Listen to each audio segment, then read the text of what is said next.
اولاد گود لینے کا شرعی حکم۔ اگر کسی کو اپنی اولاد نہ ہو رہی ہو تو کیا وہ دوسرے سے کوئی نومولود بچہ لے سکتا ہے؟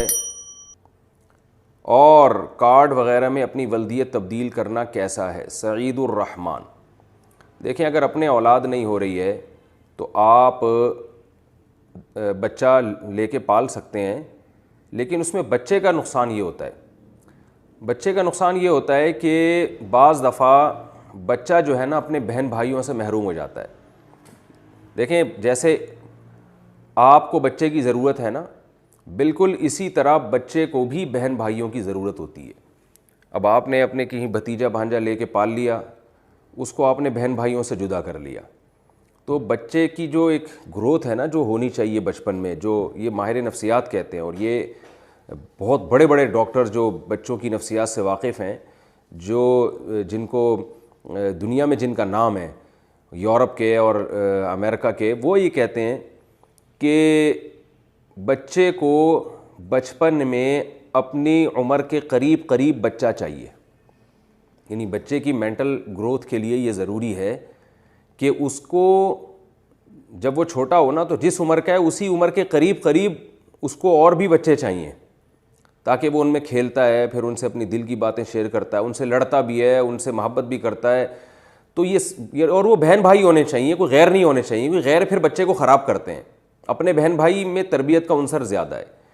تو آپ جب کوئی دوسرے کا بچہ ایڈاپٹ کرتے ہیں نا تو اس میں آپ کا تو فائدہ ہو گیا، لیکن اس بچے کا بہرحال نقصان ہوتا ہے کہ وہ بالکل اکیلا ہو جاتا ہے، اور پھر اس کی وہ اس طرح سے دماغ گرو نہیں کر پاتا، یہ اتنی خوشیاں اس کو نہیں ملتی جو بچپن میں اس کو بہن بھائیوں سے ملتی ہیں۔ اگرچہ وہ لڑتے ہیں، اگرچہ وہ ایک دوسرے کے بال کھینچتے ہیں، لیکن محبت بھی کرتے ہیں، وہ ایک دوسرے سے اپنی دل کی باتیں شیئر کرتے ہیں۔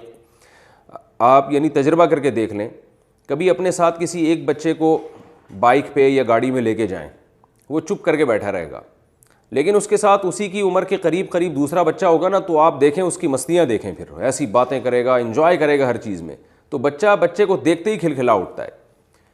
تو اسی وجہ سے جو ماہر نفسیات ہیں نا وہ یہ بھی کہتے ہیں کہ دو بچوں کی پیدائش میں زیادہ وقفہ بھی اس وجہ سے بچے کے لیے بھی نقصان دہ ہے یہ، کیونکہ جیسے آپ کا بڑا بچہ ہے وہ بڑا ہو گیا، چھوٹا میں 3-4 سال کا وقفہ ہوگا نا تو وہ ان کا جو دماغی لیول ہے وہ آپس میں پھر ملتا نہیں ہے۔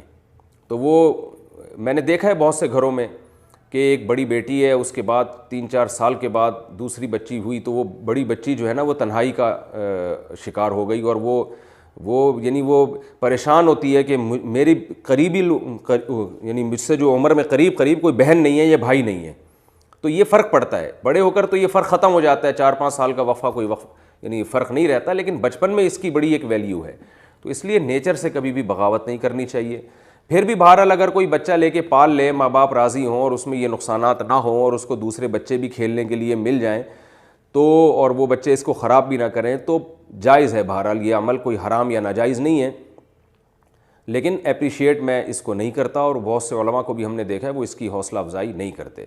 تو اس لیے ایسے بچوں کو لے لینا چاہیے جن کے ماں باپ مر گئے ہوں، یتیم ہو گئے ہوں، یا سرے سے پہلے ہی وہ جو ہے وہ کسی مسائل کا شکار ہوں، غربت کی وجہ سے یا اور کسی وجہ سے، تو ایسے بچے کو تو لے لیں بلا وجہ۔ اچھے بھلے کہیں بچہ کھیل کود رہا ہو تو پھر اس کو ایڈاپٹ نہیں کرنا چاہیے، میری ذاتی رائے ہے، اور یہ جو دلائل میں نے آپ کو دیے۔ لیکن اگر کوئی لے لیتا ہے تو پھر اس کے جو انہوں نے پوچھا ہے کہ لے پالک بچے کے لیے شناختی کارڈ وغیرہ میں اپنی ولدیت تبدیل کرنا، تو یہ تو بالکل حرام اور ناجائز ہے، اس لیے کہ قرآن مجید نے صاف طور پر کہا ہے سورہ حجاب میں، ادعوہم لآبائہم، بچوں کو ان کے باپ کی طرف منسوب کیا کرو۔ تو جب آپ نے بچہ لیا ہے تو آپ ولدیت میں اپنا نام ہرگز نہیں ڈال سکتے، ماں کے خانے میں یہ جو جس خاتون نے بچہ ایڈاپٹ کیا اس کا نام بھی نہیں ڈال سکتے۔ آئی ڈی کارڈ میں، تمام ڈاکومنٹس میں، ہر جگہ اوریجنل باپ اور اوریجنل ماں کا نام آئے گا، وراثت کے حکام بھی وہیں سے ہوں گے اور پردے کے حکام بھی جاری ہوں گے، تو اس میں کسی میں کوئی تبدیلی نہیں ہوگی۔ ہاں، آپ نے 2 سال سے کم عمر کا بچہ لے کے اس کو دودھ پلوا دیا، فیڈ کروا دیا اپنے کسی محرم رشتے سے، جس کی تفصیل آپ علماء سے پوچھ سکتے ہیں، تو پھر پردے کے حکام ختم ہو جاتے ہیں، لیکن وہ بچہ آپ کا لے پالک ہے، لیکن اس پہ حقیقی بچے کے حکام شریعت جاری نہیں کرتی ہے۔ اس لیے آئی ڈی کارڈ میں نام تبدیل کرنے کا تو سوال ہی پیدا نہیں ہوتا. اور اگر آپ نے کوئی ایسا بچہ ایڈاپٹ کیا جس کے باپ کا پتہ ہی نہیں ہے, کسی ٹرسٹ سے کوئی بچہ لے لیا آپ نے, تو بھی قرآن کہہ رہا ہے کہ ولدیت میں اپنا نام پھر بھی نہیں ڈال سکتے آپ, کیونکہ ولدیت چینج نہیں ہوگی. اس کو اپنا دینی بھائی بنا لو, سرپرست کے میں آپ شامل کر لیں کہ میں اس کا سرپرست ہوں, لیکن باپ میں آپ اس کا نام نہیں ڈال سکتے, یعنی اپنا نام باپ کے طور پہ آپ نہیں ڈال سکتے. آج کل یہ بڑی گڑبڑ ہو رہی ہے اور یہ حرام ہے, گناہ کبیرہ ہے اور یہ سخت غلط حرکت ہے. اور اس میں باپ اور حقیقی ماں کے ساتھ ناانصافی بھی ہے کہ جس نے جنا ہے, جس کا اصل ہے, آپ اس کی ولدیت چینج کر لیں. بعض دفعہ لوگ یہ کہتے ہیں کہ ہمارے والد صاحب بھی راضی تھے تو ہم نے اپنے والد کی رضا سے جو ہے نا نام چینج کیا ہے اور ولدیت میں فلاں کا نام ڈال دیا ہم نے. تو جو باپ اس پہ راضی ہوتا ہے نا, یہ بھی بہت غیرت کے خلاف ہے کہ آپ اپنے بلڈ کو کسی اور کی طرف منسوب کرنے پر کیسے راضی ہو گئے. کچھ غیرت کی باتیں ہوتی ہیں جو غیرت ہو تو سمجھ میں آتی ہیں معذرت کے ساتھ.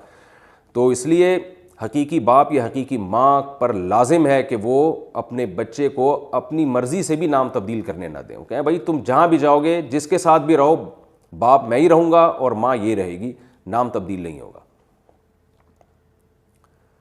اسلام میں جو ہے نا خونی رشتوں کی بڑی قدر ہے, ایسا ہی نہیں کہ کچھ بھی اٹھا کے کر دو. تو بلڈ ریلیشن کو اسلام ہمیشہ ترجیح دیتا ہے. سوتیلا باپ اوریجنل باپ نہیں ہو سکتا اور سوتیلی ماں اوریجنل ماں نہیں ہو سکتی.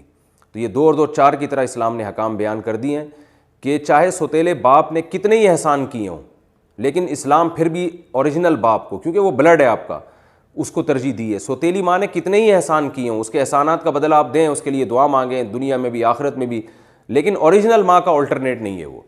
اور اوریجنل ماں کے جو حقوق ہیں وہ سوتیلی کے نہیں ہو سکتے. تو ان سب چیزوں کو آج ہمارے معاشرے میں دھجیاں اڑائی جا رہی ہیں. ہم سارے حکام انگریزوں سے لے رہے ہیں. ان کے ہاں بلڈ ریلیشن کی کوئی خاص ویلیو نہیں ہے. ان کے ہاں تو جو اچھا سلوک کرے وہ بہت اچھا ہے, جو نہیں کرے تو وہ اچھا نہیں ہے. اسلام کہہ رہے ہیں سب سے پہلے خونی رشتے ہیں. آپ کا جو بلڈ ریلیشن ہوگا, خونی رشتہ ہوگا, وہ اچھا سلوک نہ بھی کرے تو بھی اچھا ہے, کیونکہ اس کے خونی رشتہ ہے آپ کا. تو اللہ تعالیٰ نے ہمیں ایک فیملی کی صورت میں, خاندانوں کی صورت میں پیدا کیا ہے. ایسا نہیں کہ کوئی بھی اٹھا کے کسی کو پال لے تو وہ حقیقی باپ بن گیا. ہاں یہ ضرور ہے کہ کسی نے آپ پر بچپن میں احسان کیا, آپ کو باپ کی جگہ باپ بن کے پالا ہے, تو آپ اس کے لیے دعا کریں, اس کے ساتھ اچھا سلوک کریں, اس کو عزت دیں. لیکن حقیقی باپ بہرحال حقیقی ہے اور حقیقی ماں بہرحال حقیقی ہے. قرآن و سنت میں اس کی بہت زیادہ ویلیو ہے.